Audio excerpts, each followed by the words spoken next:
Today we're going to be looking at ratios and proportions. So let's get started with a couple of definitions. The definition of a ratio is a comparison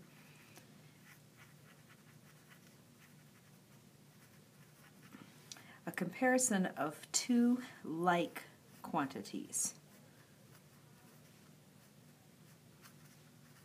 And when I say like quantities, what I mean is when you're comparing one measure of distance to another measure of distance, or amount of money to another amount of money, or people to people. And these ratios can be written in three different ways.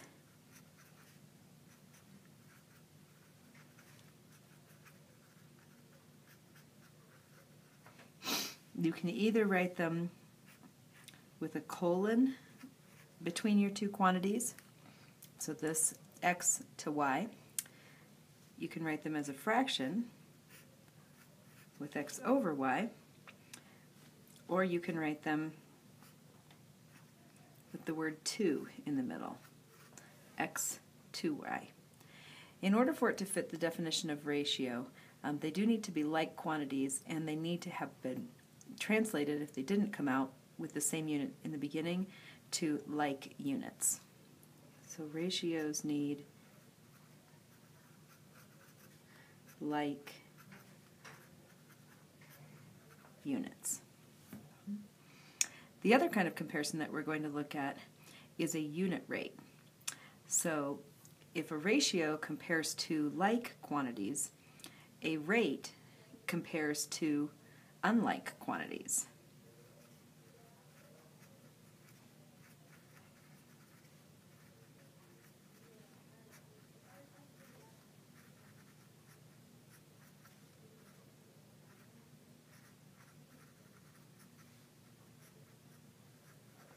And more specifically, we're going to be looking at a specific type of rate called a unit rate. In a unit rate, the second quantity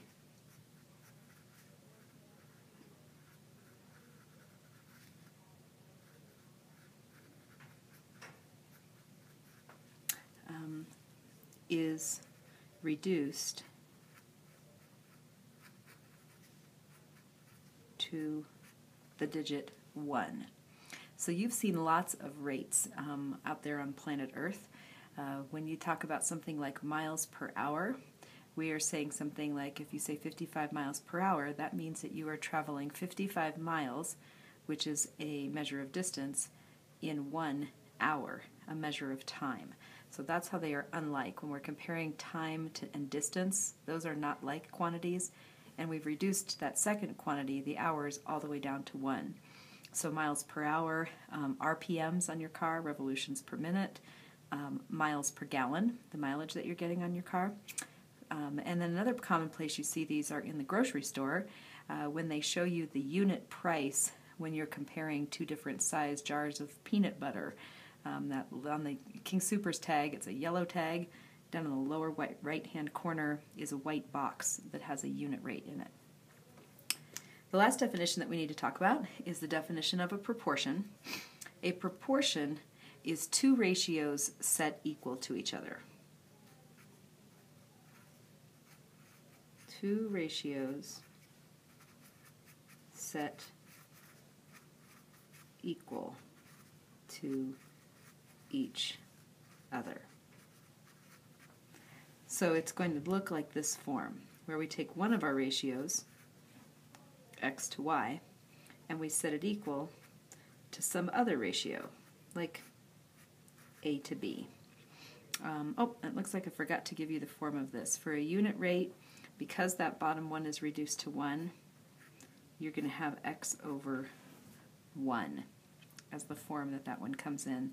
And oftentimes we write that one with just the number and then the slash miles slash hour, or mph for miles per hour.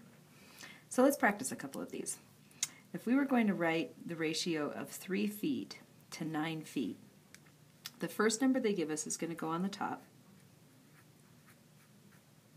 and the second number on the bottom. So we're comparing 3 feet to 9 feet. The units are going to cancel out, and just as with other types of fractions, we can reduce this to lowest terms.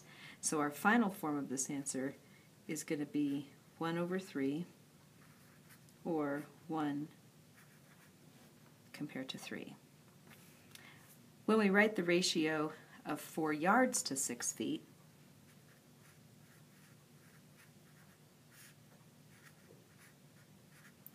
we must change to a like unit. Remember, ratios need to have like units.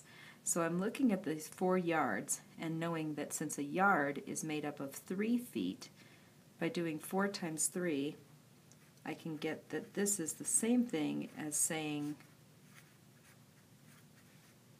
that 4 yards to 6 feet is the same thing as 12 feet to 6 feet. Now that I have a common unit, the unit can cancel out, the fraction can reduce, and here's the one place where it might look different from fractions you've seen in the past. We used to retake a fraction where the denominator became a 1 and just get rid of it. But if you look back up here at our definition of a ratio must be a comparison of 2 like quantities. So if we left ourselves with only a single digit, we don't have that second number for comparison. So we do need to keep the denominator in this case, the 1. Or if you want to be sure that you're doing it correctly, make sure you can still write it in the form with the colon, 2 compared to 1.